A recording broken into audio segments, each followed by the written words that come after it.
to the A60 show.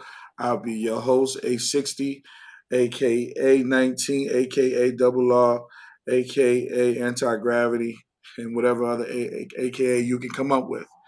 Today we have a special guest on. This is actually part two. We did this interview a while ago before I found out that there was technology. I did it with my phone before. Now I'm doing it with my laptop. So this is going to be an even better interview because now we get to sit down and talk without too many interruptions from the internet, and we just have a great discussion like we always do. Before I go in and bring this person on, I would like to let everybody know. Shout out to my sponsors, the Spencer Squire Foundation. I really appreciate you for always supporting me and doing whatever A60 asks of you. Thank you. Also, I would like to shout out my Elite Learners family, Kamara Jackson. Thank you for always supporting me and letting me use the facility whenever I do interviews in house. Third, just want everybody to know we got the Jersey Party, July 8th, 7 to 11 p.m. BYOB. No tickets will be sold at the door. I am doing the $10 special for the first 50 tickets. For the first 50 tickets, they are almost gone. So I'm asking you to hurry up and get in early. $10. $10 for the first 50 tickets. I'm asking everybody to get on and do what you got to do. Get those tickets. Last year, we went past 11 o'clock because people didn't want to leave. People did not want to leave. Also, I'm bringing a team from Texas to come to St. John's Park and play in the game. Yes, Team Texas will be in the building. We are coming. We will be there July the 7th. We are having batting practice day of the Jersey Party in St. John's Park early in the morning. Um, to get some swings. Some of these guys have never played with a clincher, so I want to show them what it's like to hit a clincher in St. John's Park. We also got the reunion game coming up Saturday, July the 10th and July the 11th, St. John's Park. Bring your grills. Everybody, we will be barbecuing. Bring your grills. Bring your drinks. Let's treat it like how we always treated it. You know, D Mac, I hope you bringing the fish out like you did, like you always do. We're gonna have us a great time this year. Same thing as we did last year. Um, Shout out to Renee Washington that's checking in, who was actually the winner of the co-ed game. She's looking to repeat this year. Shout out to Do. Pops was good. He traded on me. Tony Cherry took him from me, so now he's going to play with Tony Cherry. We're going to work that contract out a little bit later. We're going to talk about that a little bit later. You know what I'm saying? I might not let him get in the Jersey party if he ain't playing with me. But we'll talk about that a little bit later. Other than that, everybody, I'm looking forward to seeing everybody. Looking forward to seeing everybody when I get down there. I'm looking forward to everybody having fun. We will have reunion shirts for sale. I'm waiting for the mock up now so I can send it out to everybody. If you want to pre order them, you can. For those that I promised to get that have purchased shirts from last year, I will have those shirts on hand for those that purchase shirts. Now, I know who you are, so don't think I don't know who you are. I do know who you are. So that's it. We're gonna have us a great time. So I ain't gonna waste too much time. We're gonna bring in legendary uh, Hall of Famer, historian, mentor. Man, you can put so many names in the book together when you bring this guy up. I wish I'd have did my homework a lot sooner when I was growing up and found out who this man was. And it took for me playing softball in a park where he was the commissioner to actually know who he was as far as what he has done in the community before I even started playing softball in the park. Um, he is a legend when you walk around the neighborhood. If you don't know who he is, I'm going to tell you who he is. We welcome to the show, the A60 show, again, part two, Mr. Ray Haskins. Thank you for having me, Al. It's, Thanks uh, for being here, man. I appreciate you. it's always a pleasure to be able to share the richness of our community and the experiences that we were blessed to be able to be a part of. Yeah, man. I mean, it's so much history around our area that I don't think personally we get recognized for. And I think they give the recognition sometimes to some of the wrong people.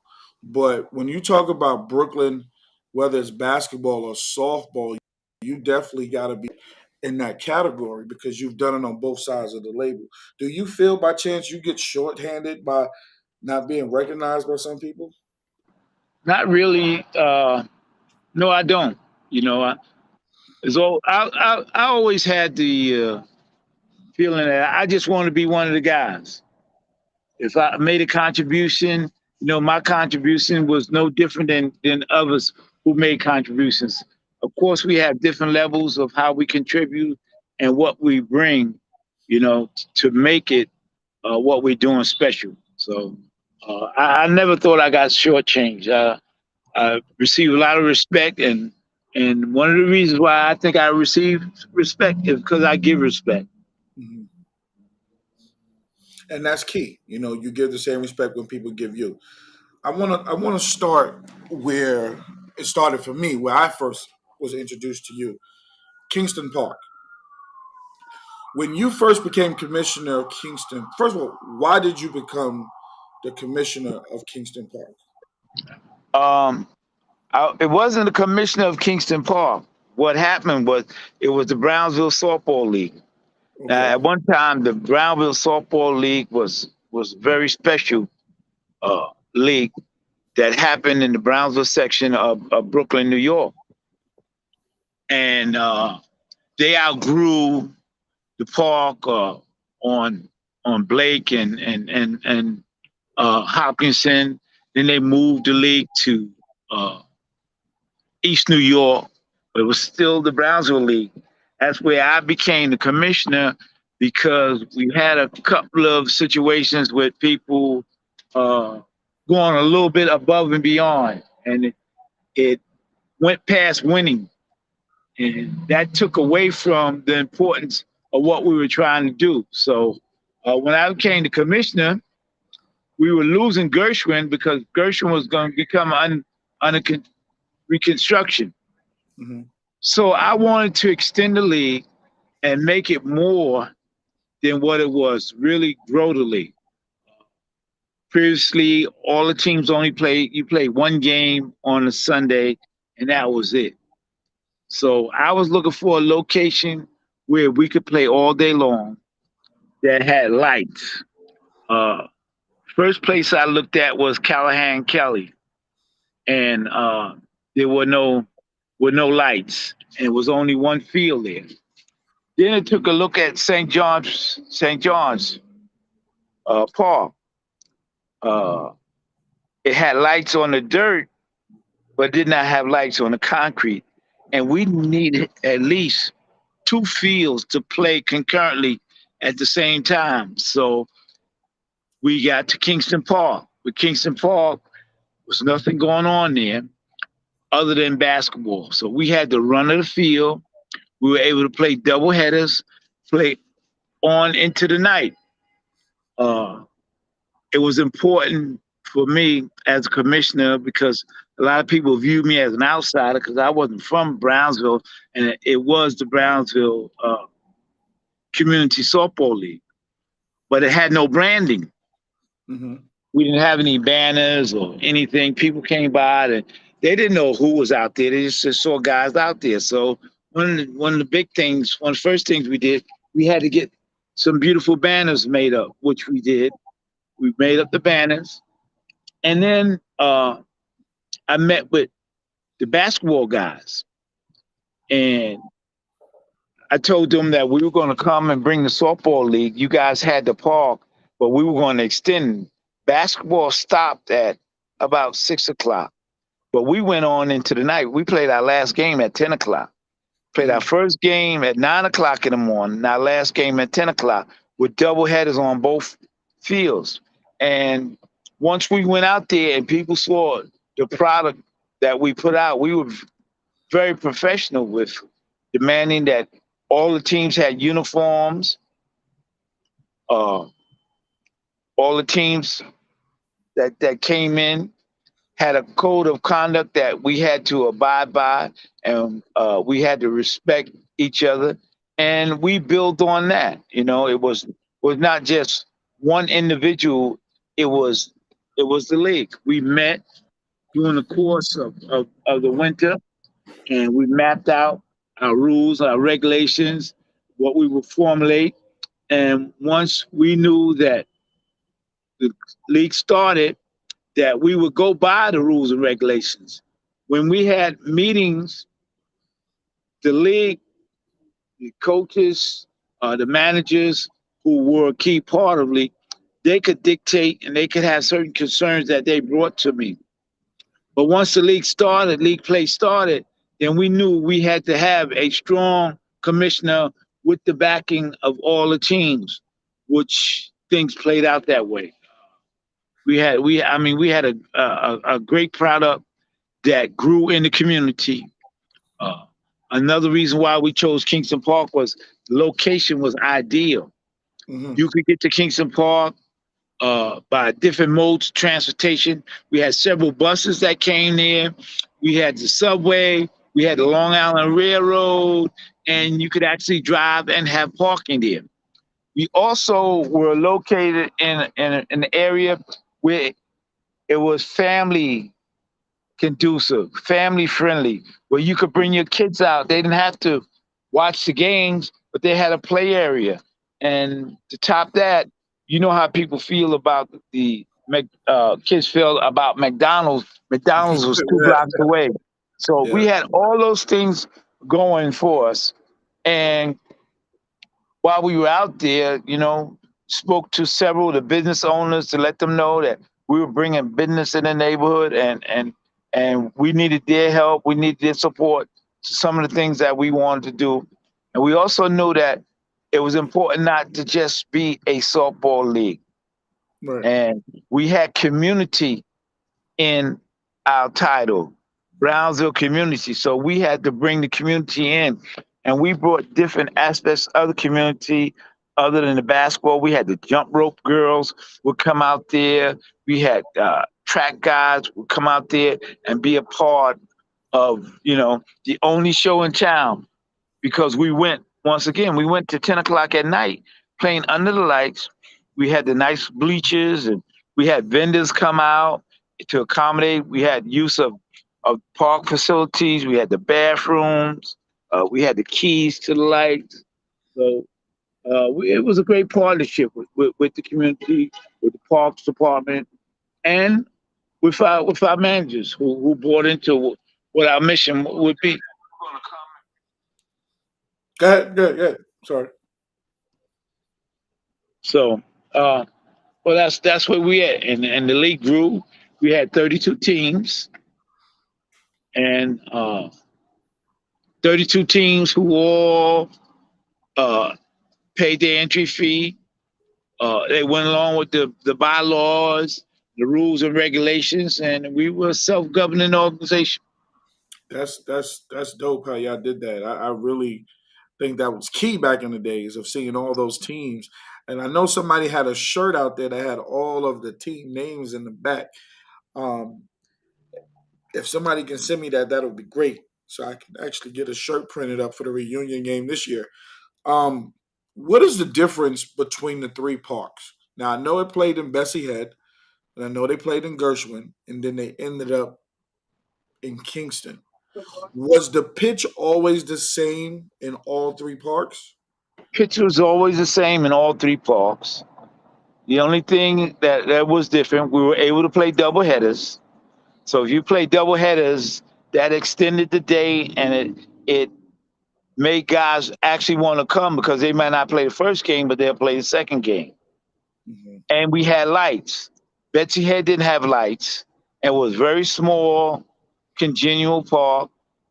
Gershwin didn't have lights. So I mean, the biggest key was the fact that we had lights and we were able to play double headers on both fields at the same time. Mm, what about the teams? Do you remember certain teams that dominated certain parks? Because you have teams that didn't like hitting like Kingston. You had some teams that was built to hit that right field fence. You know what I'm saying? And then you had teams that I've seen Gershwin. I don't know how they played in that little park. I just don't know how they did it. But I also see Bessie Head, and I'm like, that's a little bit more open space. What teams that you can say that actually dominated certain parks, if you can remember? No team dominated. Every team that came out there, guys had to readjust their games. I mean, to go the opposite field. We had a lot of guys who were right-handed pull hitters. You know, uh, almost none of them could go out. We had a few exceptions. Big Dennis, he was able to hit the ball out the park. Roy Foster, he was able to hit the ball out the park, out of left field. Other than that, everybody had to utilize the right field fence. And what we did with Park Department, we got them to extend the fence. Mm-hmm. And we extended the fence another 20 feet. It was 20 feet higher because we put the screen up, and we decided real short porch that was a single, section that was a double, and from center field arm, if the ball went out, it was a home run. But we Mm-hmm. had clear lineation to mark what was what. Now, I want to switch gears because I'm going to go to St. John's because I know you coached in St. John's, and I think you coached with USA, if I'm not mistaken. Yes, I did. At that time with Team USA, when you was coaching, who was a part of your roster that you can remember? Uh, when I was coaching USA and we were winning those championships in the BI's Brooklyn Independent Softball League, we had William Murray, God bless his soul, Mm-hmm. heavy. My college roommate, basketball All American, he draft choice of the New York Mets. Kelly Utley. We had Dwight Madison. We had Buster Al, Jim Wright, Mike Owens, Jerry Niles. At one time, Chris Legree played with us. Gary Johnson played with us. John Hunter. Fatty? Yeah. Oh yeah, Fatty. My God. Fatty. Clyde Middleton is Fatty. He played with us, and he was tremendous. And he was a great hitter, but he became even better player when he would hit the ball and he started touching the bases. Initially, he had a problem, you know. He was missing the bases too. Oh man, did he miss them? Yeah, he wore size 13 and still missed the bases. Oh my And God. he could fly around those bases. Oh my God. Now, how do you adjust with a team like that, Mr. Haskins? Any egos on a team like that? Because, Dwight Madison, the Fatties, the Hevs, Gary Johnson. Now, that's big names right there. Did they give you any type of stress on a Sunday? No stress. No Wow. stress. Because it wasn't about stress. It was about everybody getting together, having a collective effort. And the guys actually liked each other. Mm, And let me tell you something. mhm. The best times we had on the team was not the games, it was practice. Wow. We had very enjoyable practices. We used to practice up at St. John's Recreation, St. John's Park, and we start practice maybe 5:30, 6 o'clock. We'd be there till 12, 1 o'clock at night after practice, just sitting down, joking and talking and eating, and we just had a great time. We had great fellowship. That's good. What was that league like, St. John's? Now, the only reason why I asked that question, I got to that league. I played my first team I played with was the Eagles. And he already had the Clippers, Tribe, Outlaws, Excalibur, Genesis was still up there heavy. What was that league like? That was a Brownsville. The Brownsville League was straight in, pitches straight in, no speed, no hump. The St. John's League was law ball. You could throw the ball up and go to a 6 foot arc and come down. And the pitch, believe it or not, the pitch was slower. Hmm. So you had to have great timing. But once you learn how to what we call spray the ball, up at St. John's, we had a 10 men team where you had a short center, Hmm. had a guy that played short center. In the Brownsville League, you only had nine players Hmm. that actually played the field. Hmm. So up at St. John's, you had 11 players involved because you had a DH and you had the 10 position players. Brownsville Rec, you had 9 position players and a DH. And one of the uniqueness about when I studied the league before I took it over, and I noticed at the end of the season, if teams did not have winning records, guys stopped coming. So one of the things I corrected that I allowed guys who were coaches on the team, if push came to shove, they were part of your roster and they could play in the games. Mm. And we cut down on forfeits because all the teams made the playoff. We had a tournament. We had a tournament, what we call the commissioners tournament, where all the sub 500 teams played in that tournament. So they had an opportunity to win, have bragging rights to win money, and then of course we had the playoffs where championship round where all the teams that had winning records played. So we also took away. We made a 3 out of 5 series where you had to win at least 3 games. Prior to that, it was just it was the best 2 out of 3. Hmm. So we took it to a 3 out of 5 format. Was that when you first took over the league? Was that always your purpose to have that type of commissioners cup for the Oh, teams that didn't make the playoffs? oh yeah. Well, my background was phys ed and recreation. So when I came in as commissioner, I came in with a lot of experience. I ran leagues in college. I ran my intramurals. So I was athletic director. I did all those kind of things where what you want to know, well, how can you enhance everybody participating, everybody staying to the end, and that happened. We had no forfeits. You hear that? No Mm, forfeits. So man. our goal was accomplished. And the guys who won the commissioners cup, they felt good about it, you know. So it worked very well. I mean, a lot of the stronger teams, they wanted to just take all the money and just thought all the money should go, all the winnings should go to those teams. Right. But you as good as you, a league is as good as its weakest team, not its strongest team. Mm, So if the teams that you got guys that you had 32 teams and teams that guys came in, they brought their team in, and they knew they wasn't going to win, but they wanted to be a part of something, and we made them feel, good about being a part of that. So mm, that was really important. And we had certain characters in the league, certain managers and coaches. One of the guy, Nat Bussy, Nat was an old time manager from one of the brothers team out in Brownsville, and mm, people had great respect for him. He was a man of principle.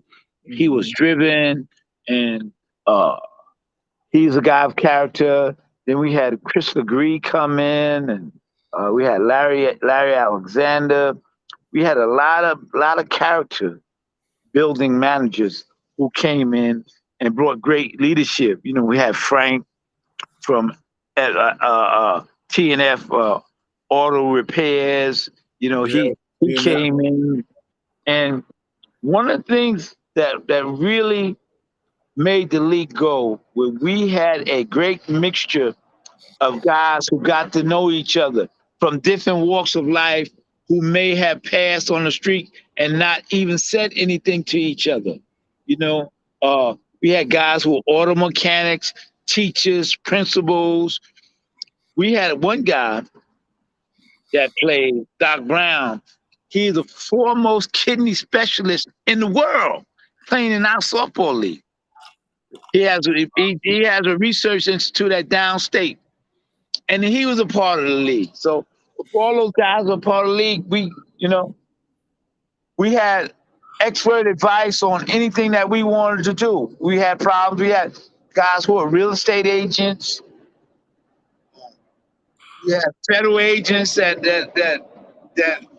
played in the league. We had business. We had business people. So we had a great mixture.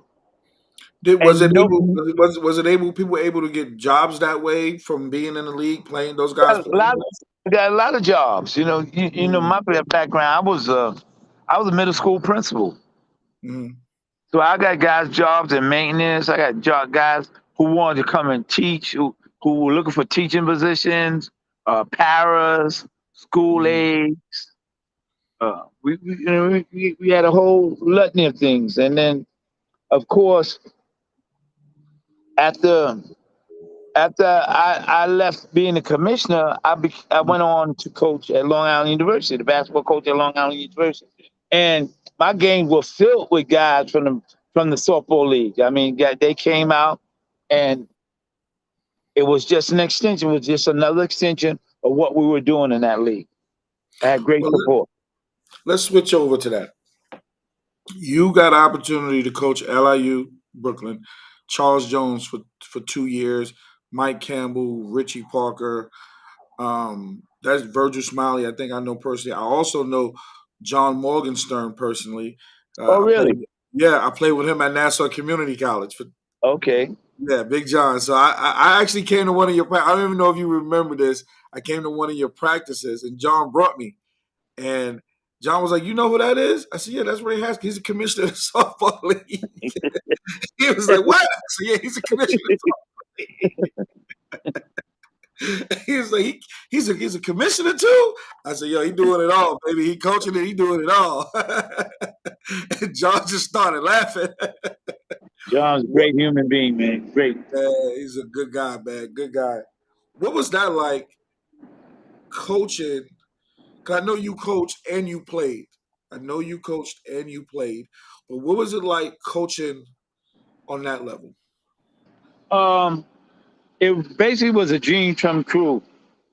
I had um I had a great high school program at Alexander Hamilton, and I was able to. We played a national program. I made great friendships. Um, I had great players. I helped develop great players. I helped develop Ed Davner. He was the first black kid from New York City to go to University of Kentucky. He started that move to Kentucky for New Yorkers. He went there and played 4 years. Had a great career. He's still one of the top 20 scorers.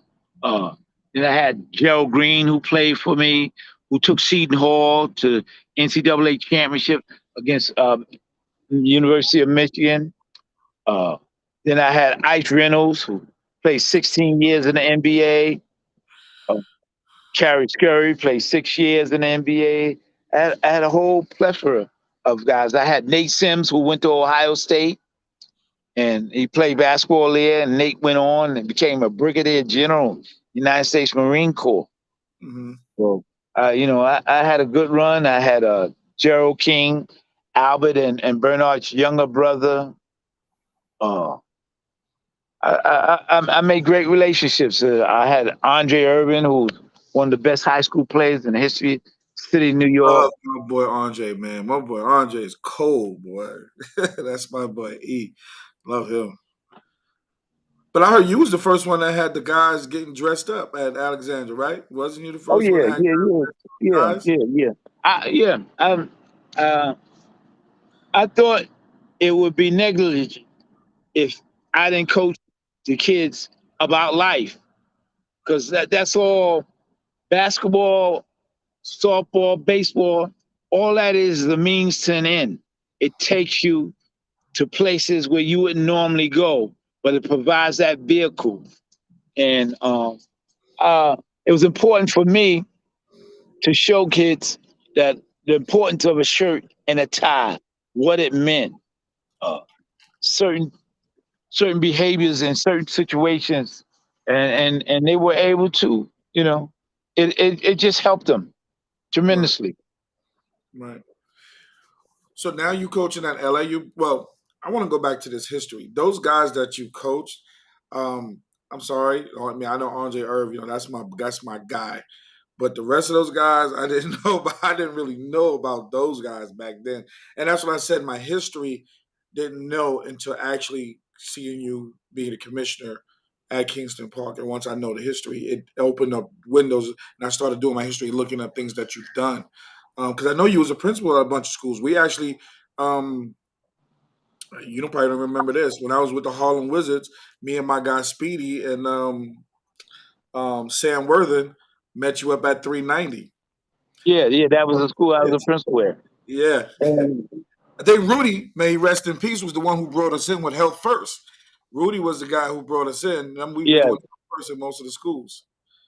yeah. So this year I just had a great year. I was New York City basketball commissioner of basketball in Brooklyn, Hmm. and I had a tremendous experience, and was able to bring a different level of clarity to high school basketball from an administrative point of view.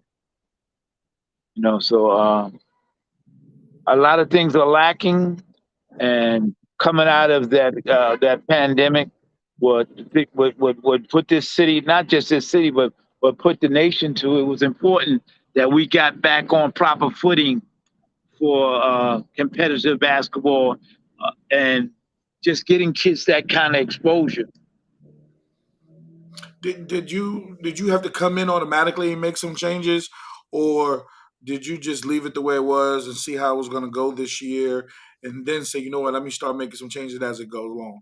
I made subtle changes, and one of the best way of making changes is uh, letting the people that you work with see that it's a need for a change. And basically, they felt as though it was their idea that we should change or try this approach. See, when people buy into what you're doing and take a partnership, that makes things work. When they feel as though they so, a lot a lot of the guys, a lot of the coaches had great respect for me because they knew I was a coach. I was a Hmm. high school coach, a community coach, college Hmm. coach. I had developed great friendships with guys like Tubby Smith, and I remember John Thompson when I first started coaching, and I started developing a relationship with him because he liked the things that we did on the basketball court. He wanted to recruit some of my kids, and I complained to him one time about officiating and whatnot, and he said, "Coach, if you want the officials to be better, then you got to be better. You got to be a better coach." I'd never heard that before. You know, Wow. I thought he was going to join the pity. About jumping on officials' way. He said, "No, you got to be a better coach." And I've taken that advice with everything else I do now. You just got to be better. That's Go. never thought about that. Never thought about that. You got to be a better coach if you want the referees to do better. Wow, never thought about that. Yeah. That's something impossible. Now, I know you coached Charles for those 2 years, Charles Jones for those 2 years. What was that like? Because it seemed like it was a little chaotic at sometimes. Being that a homegrown kid coming from Rutgers, now he's playing for you, local. What It wasn't chaotic. it wasn't okay. I coached Charles. I used to have a basketball camp at Pratt University, and since Charles is 8 years old, 9 years old, he would participate in my basketball camp. Hmm. So when things didn't work out for him at Rutgers, I went and had a home visit with his mother, and I told him what I saw and what I envisioned for Charles. A lot of other people didn't see it, and because Charles is very intelligent. Hmm. Charles is a genius on the basketball court. The things he did, and people underestimated him. He didn't turn that ball over. He could handle the ball very well. There's a lot of things that he could do. So working with Charles, coming in at people, things didn't work out for him at Rutgers. And when things don't work out for you, people want to blame somebody. But I said, no, Charles, we can't blame Rutgers. We blaming you. So somebody stick a microphone in your face. I don't want to hear nothing you say negative about Rutgers. You just tell the truth. It was a great opportunity. Things didn't work out, and you're moving on. Hmm. And when Charles did that, then people at Rutgers said, well, it's nothing that we have to defend. All they thought about is, why couldn't we get this kind of performance out of Charles Jones? Charles Jones averaged 5 points a game in his 2 years at Rutgers. And when he came to LIU, he averaged 30 or more and led the nation in scoring twice. You know, Yeah, he definitely did that. I I asked Brian Mariner, who was the coach of Mega Evers, where y'all played them, yeah. and I asked Brian, I said, "Now, who set this game up? Why was LIU playing Mega Evers? Who set this game up? Was that a game that you and Brian? Because I know y'all both guys, from the neighborhood. So did y'all just say, let's just put this game together?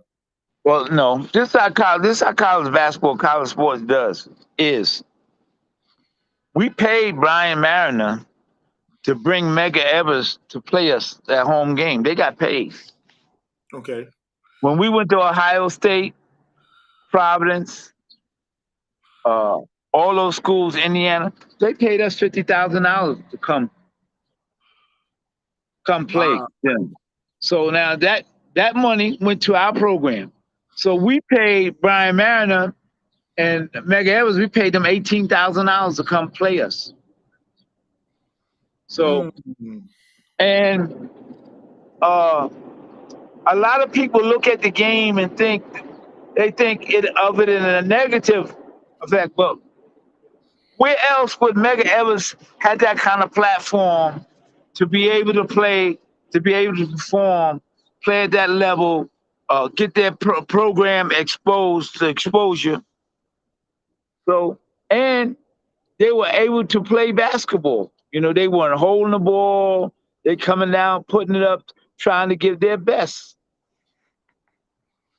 So, uh, the one unfortunate things was that Charles had to sit out our first two games, and that game was his first game. Yeah, I remember he had to sit out for the violation he did. So yeah. So he had to play catch up for those other two games. I think he scored something like 61 points that game, Yeah, it was out of but control. he made 18 threes. So I mean, and it's always been my philosophy.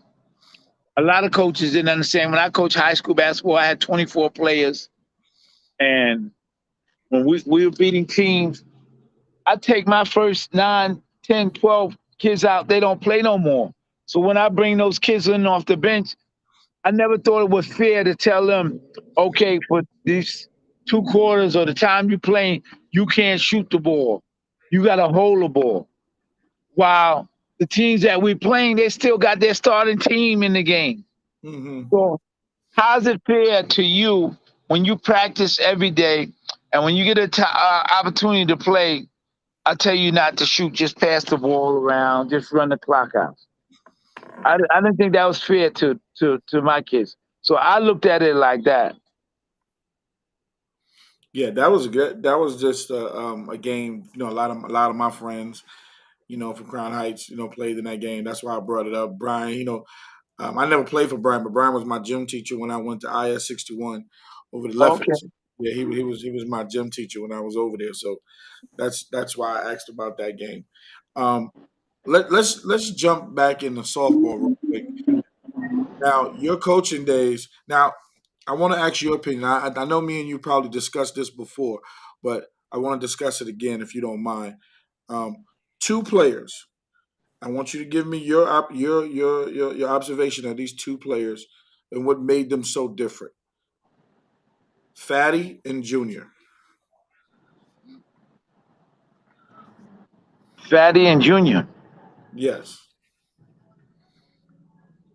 Those were guys that always had something to prove. They're very talented. They were naturals. Both of them were naturals. Uh, Mm. they came up the rough side of the mountain. A guy like Dwight Madison graduated from Brooklyn Tech, Georgetown, uh, played with the Cleveland Indians. Wayne Slater, who went to Texas El Paso, played with Chicago Cubs. You know, they came a different route to that softball field. So Junior and Fatty always had something to prove that they would have been able to play on that level if given the opportunity.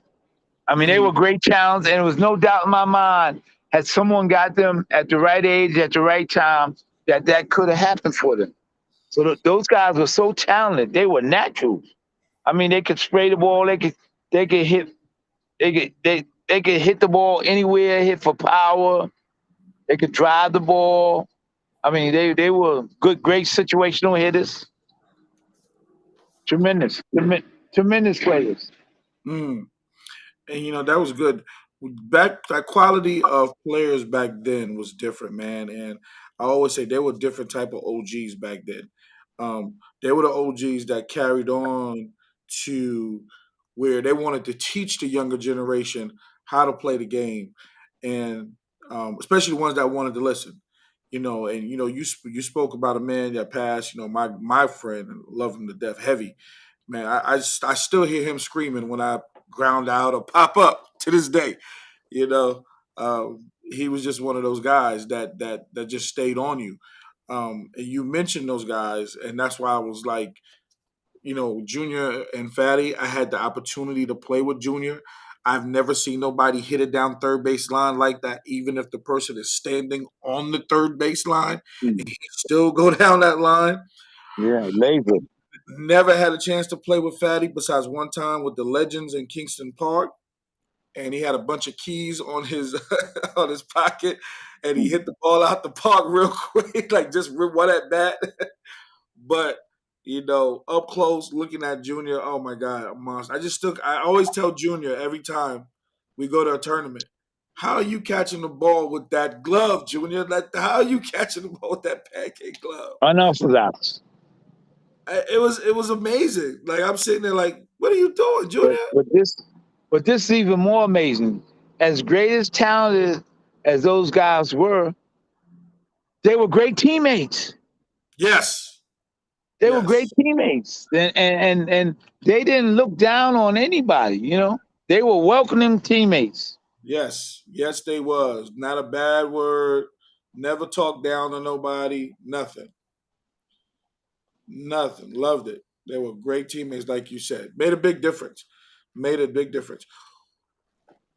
If you had to go back and let's go back. Let's go to Kingston. Let's move from St. John's. I know we're going. Let's go to Kingston. What would one of the two top teams you saw in Kingston since you watched that came out every day, put the work in every day? You respected how they handled themselves. Well, of course, more better Yes.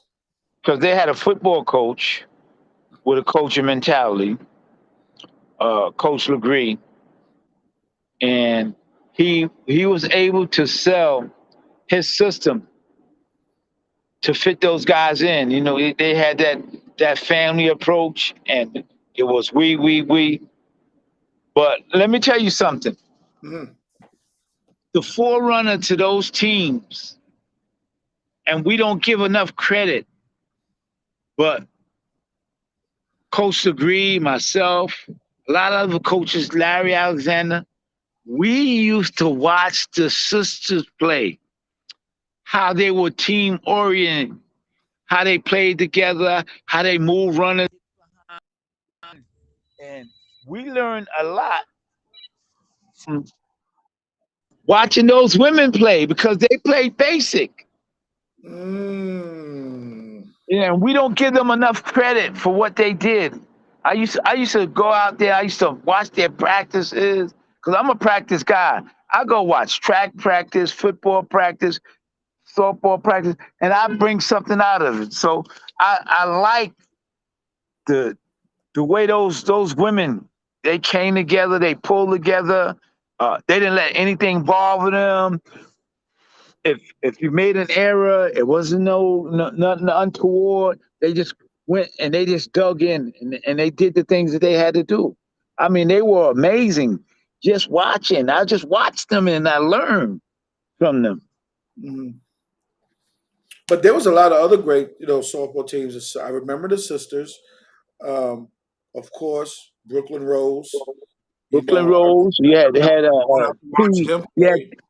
Tease Devils and Tease Devils. See, I never seen Tease Devils females and didn't know the guys, but Brooklyn Rose at the time. Those only teams. Sisters was before me as well.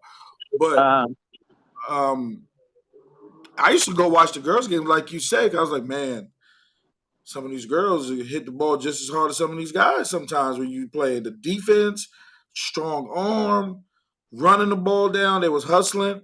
I give a lot of credit and salute to all the women softball players, man. Y'all definitely carried the weight of doing your job and making it entertaining outside of the guys. So salute to all the women that play softball. I really salute to all of y'all. the, You know, the the the first sport that I coached women's basketball before I coached men's basketball. Before I coached high school basketball. really, what school was that? I coached Brooklyn USA women, and I coached Hunter College women. Oh Matter wow. of fact, I coached Hunter College the same time I coached Alexander Hamilton. I coached Alexander Hamilton in the daytime, and at 7 o'clock at night, I coached Hunter College. Man, you was trooping. Yeah. You was going from one side to the other side. You was just switching one side to the other side. Yeah. Oh my God. That's something different. When what league was a fast pitch league? Because I've heard that um I want to get it correct. Gershon was a fast pitch league and then it changed to modified. No, Gershon was never fast pitch. If you threw a fast pitch, you was cheating, and you had ineffective umpires who allowed that. Hmm. Gershwin was a straight in league. It wasn't fast pitch. Hmm. You know, fast pitch, you get all those illegal guys slinging and certain motions.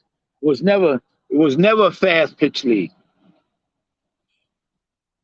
So when you had inexperienced empires really didn't understand their roles. See, that's why it was important to have community empires because you bring empires from all over and they're used to doing fast pitch, so they think that that's the norm, and it Hmm. wasn't. It was never fast pitch. Gershwin was never fast pitch. The guys that do fast pitch got away with it, but no. In the playoffs, in Kingston Park, it seemed like the pitch did go to fast pitch. That's because ineffective empires. And when it went that way, I wasn't running the league then because I wouldn't have allowed that. Mm. Yeah, that was different because the pitch, you went from just going straight in. Next thing you know, dudes foul tipping the ball all the time and everything. Yeah, It- that's unfair. yeah, yeah. The game was fun though down there in Kingston. Now, It was a great game, great atmosphere. This is yeah, great, just competitive. And the thing was, when people came and played in that league, you would think they came to Yankee Stadium. They were in the big league. It was big time softball. Speedy said before Brownsville League, Gershwin, it was a fast pitch league. He said. Speedy don't know nothing. Speedy was a basketball player who came to softball. That was Speedy. He didn't know. His nickname is Speedy, so everything was fast to him. It was never fast, and that's one of the reasons why I took over the league, because things got out of control with Empires allowing that to happen. Mm. Who was on your staff, if you remember? Who was on your staff when you took over? Irv Brown, he's my chief of Empires. Mm.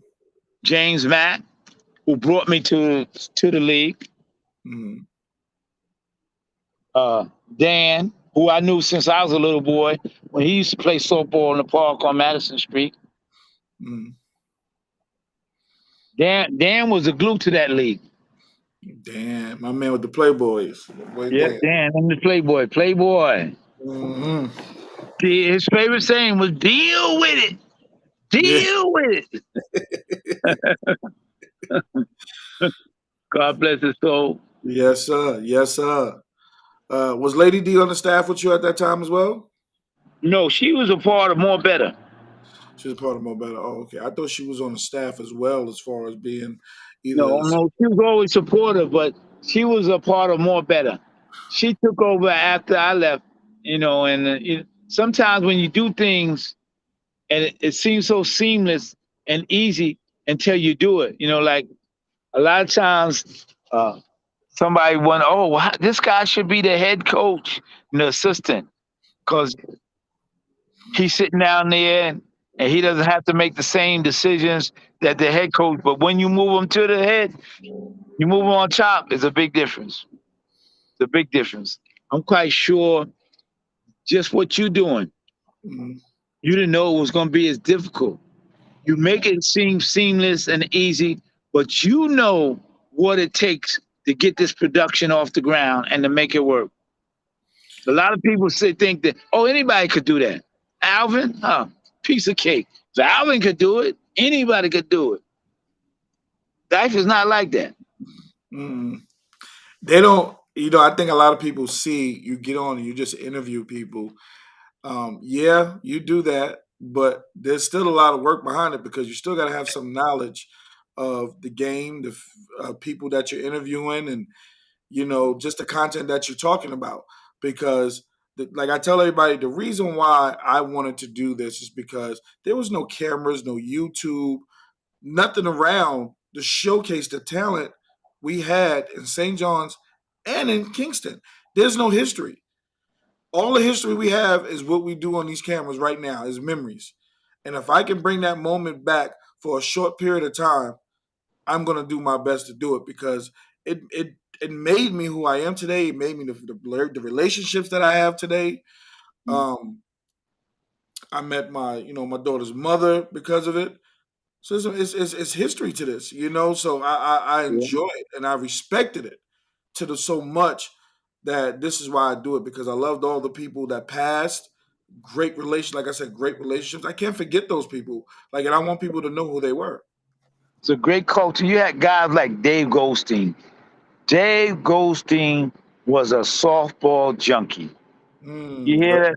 Dave. That softball was his crack. He was there all over town. He played.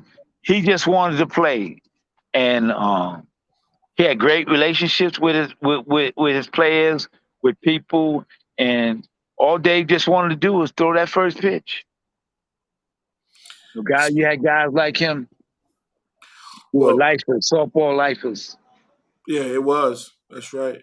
So speaking of first pitch, July 9th, Ray, I would like for you to throw out the first pitch to get the game started. Would you be available? Sure, I would be available. I would appreciate that if you can come out And and throw the another thing with our league, Mhm. the race never came into the equation. No way. Nobody never said that Dave Goldstein, that he was white. Nobody never said that. Ron McClarion, the coach of Cardozo High School, who played with the Mhm. outdoors, he was white. They were just playing in the league, you That's know. right. So they were accepted. It was no racial overtours. I don't remember not one fight out there. So I don't remember no fight, but I do remember some dust ups.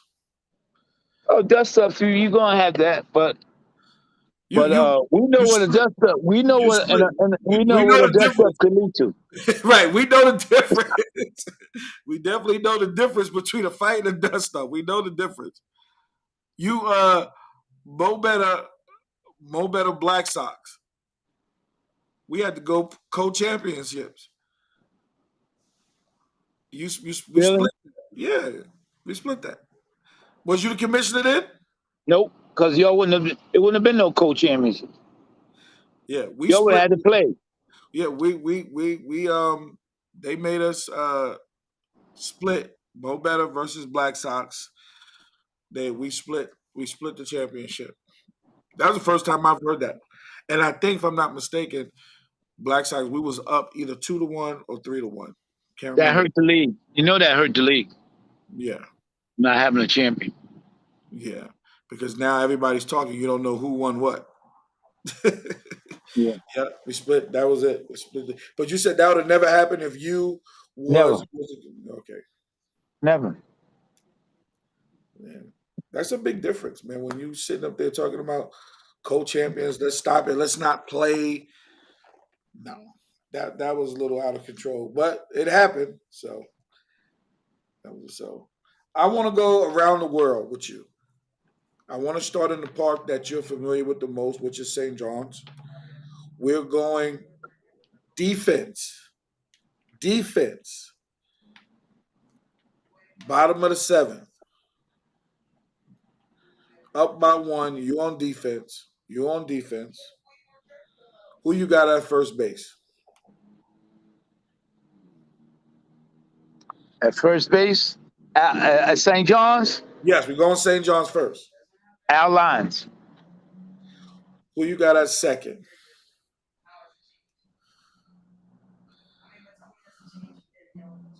In his prime, Chris Legree. Up middle.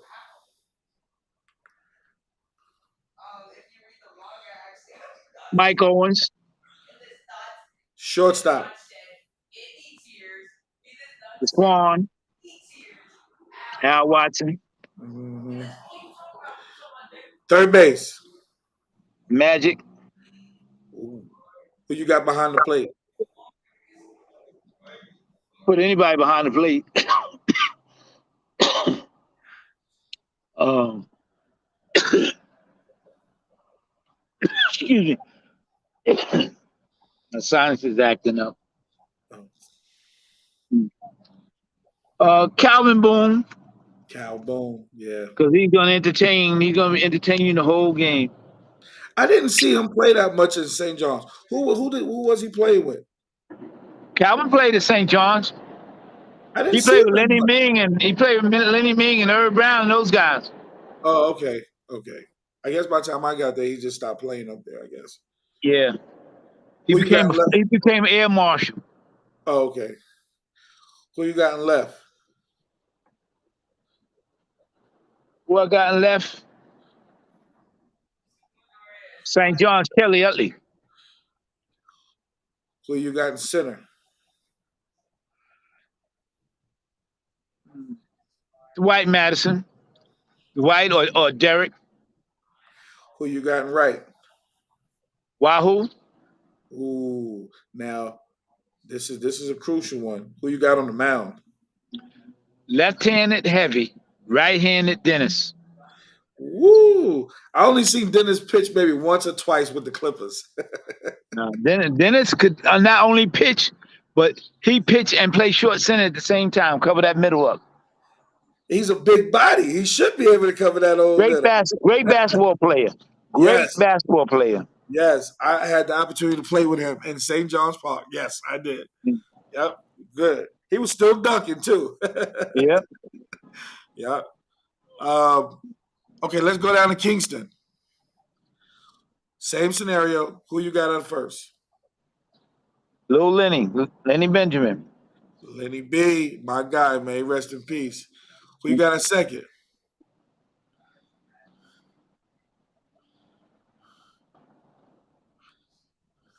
Oh.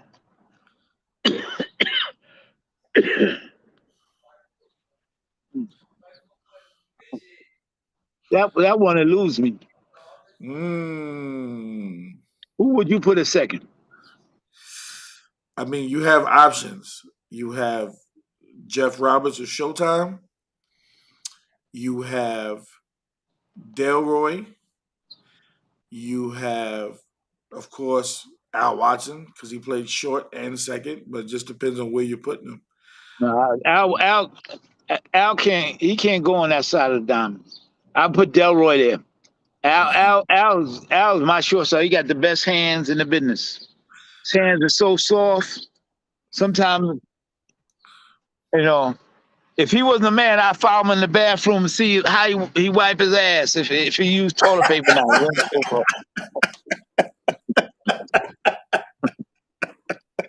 That's how soft his hands are. Man, that dude, the way he glide to that ball, man, is different, Oh man. yeah, He's Swan. different. Yeah, man, he different. Well, you got a third. Uh, one of the Munlins. Who? Mm. Mm. Who you got behind the plate?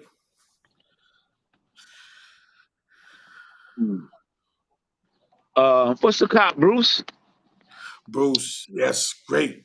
That's whew, that's a good one. I like my boy Bruce. OG. Who you got left? Uh, Junior. Who you got in center? Derek Oliver. Who you got right? Richie Murray. Rich Murray. I thought he liked the arc more than the straight in. He did, but he learned. He had to learn to hit straight in. Just like Speedy couldn't hit arc. Speedy had to learn how to hit the arc ball. You know how many times Speedy struck out? I He think told he me a still got couple the record. times. He told me a couple of times. um, But who you when he got? got but when he got the nat, oh, he was smacking that ball.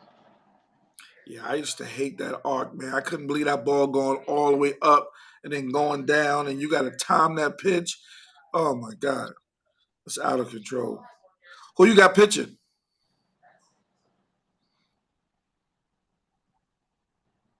Um, what's that? Pretty boy Rick. Rick, Pretty you know, Ricky.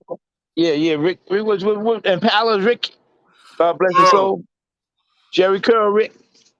Jerry. Okay. Oh, I know he's talking about Jerry Kerrick. Okay.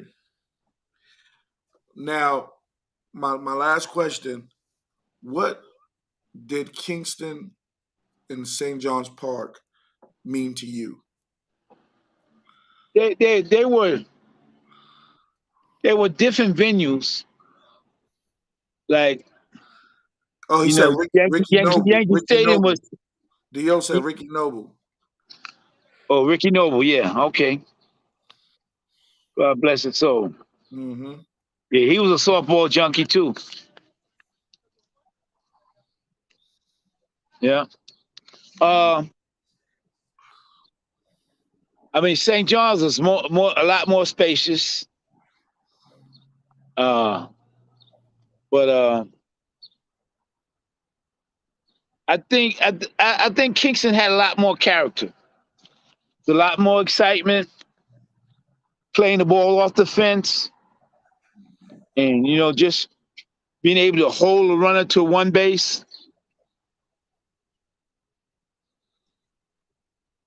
I mean, it was just different strategies That, for for that for Kingston Park. the park was special. Period. Like I always tell everybody, walking into Kingston Park was like walking in the Yankee Stadium in the neighborhood. I mean, we had those city boys. They would bring a team over, and they'd look at the park. Oh, we're gonna kill this. We're gonna kill that, and They try to go over that right field fence. Pop, pop, pop, pop, pop, pop.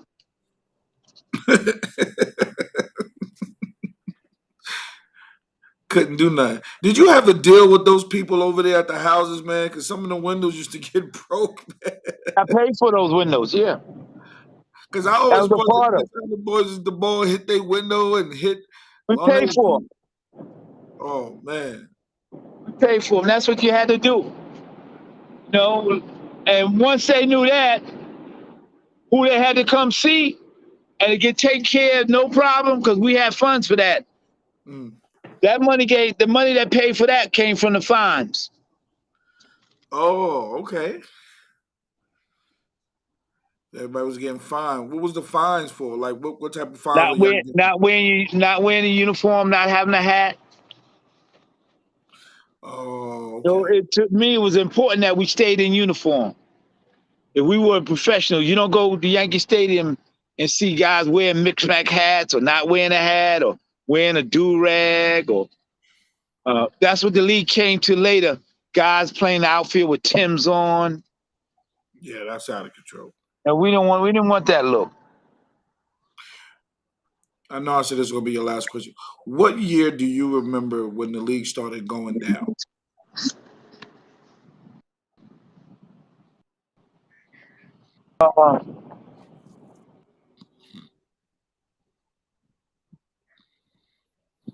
90, 93, 94, you saw because a lot of the teams thought that the league was about money, was about winning, and winning was to me winning was to put a great product out for for the community. Mm. So Yeah, that's what winning was. when it came about the money, you saw a lot of teams being stacked. You know, it was almost like the same 4 or 5 teams being Well, stacked. when after I left, we had a 15-man roster. After I left, they expanded the rosters. I wouldn't allow the rosters to get expanded because what happens, teams stack and then guys don't play and then they stop coming with where they could have been a productive player on another team. So a 15-man roster and your coaches could play. That was important. That was an important piece to stop you from forfeiting. Where your coaches and managers, if they were part of it, then they were eligible to play in the games to stop you from forfeiting. That was a key element.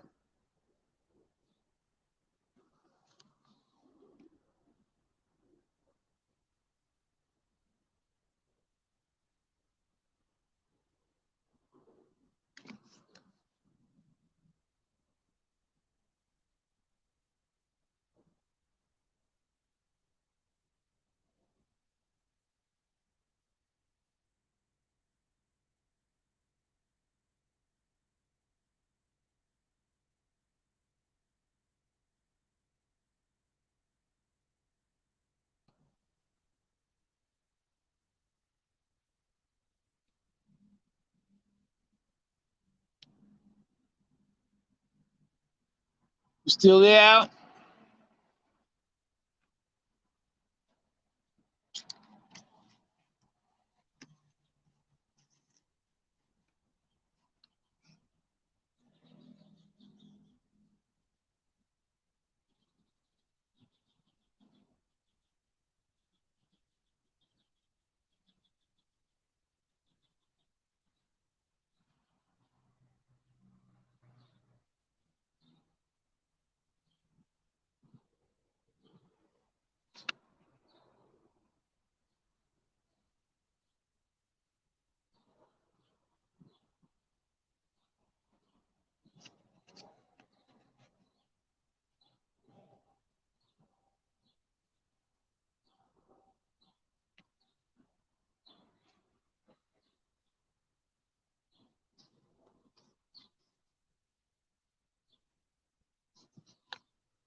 Ray, my fault, Ray. I don't know what just happened. I'm sorry. It's good. We good. We good? I'm sorry. My apologies. My That's all apologies, right. everybody. Can you repeat what you said real quick? I know we was talking about.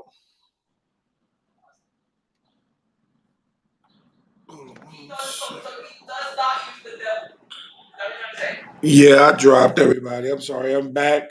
My apologies. I don't know what just happened. I don't know what just happened.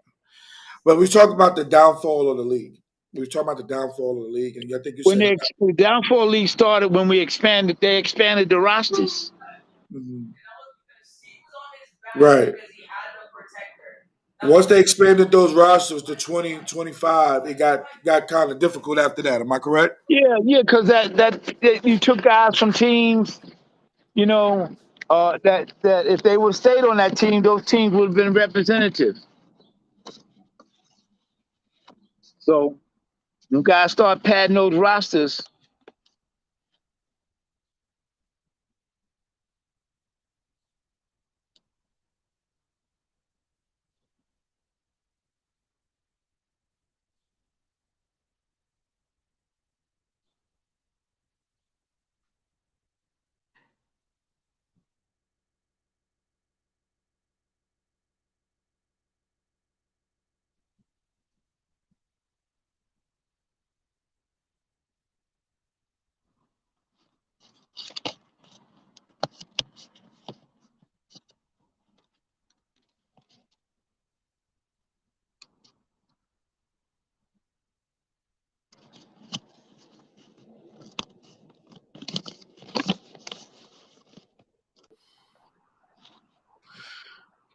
Can't say it's you this time. It's me this time.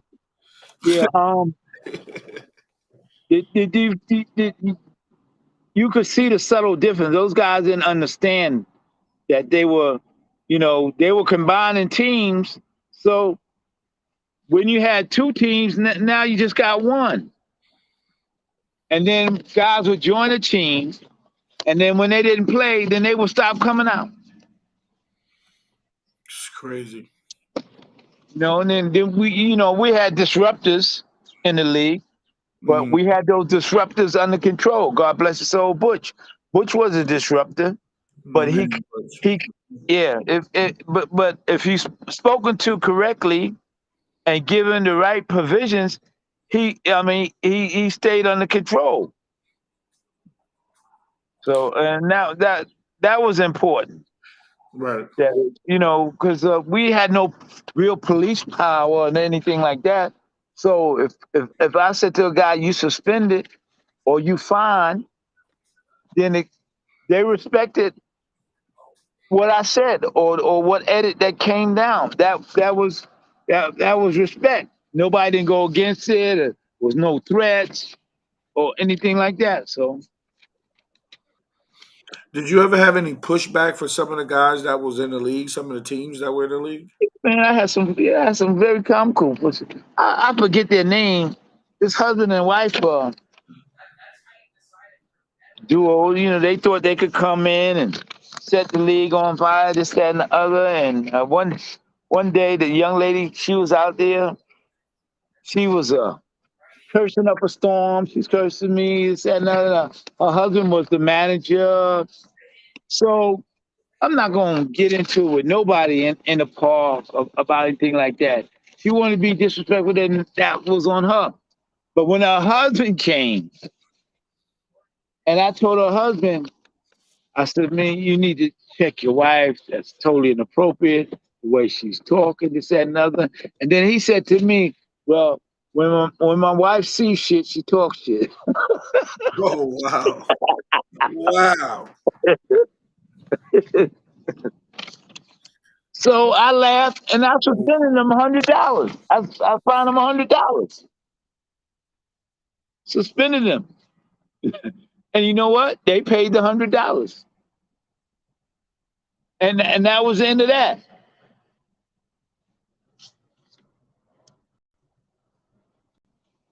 I mean, I'm quite sure I handled it differently. Some other things could have happened.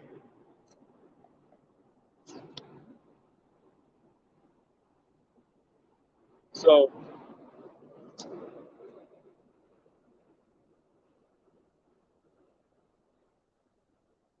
that's what we was up against.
People voted him out of office.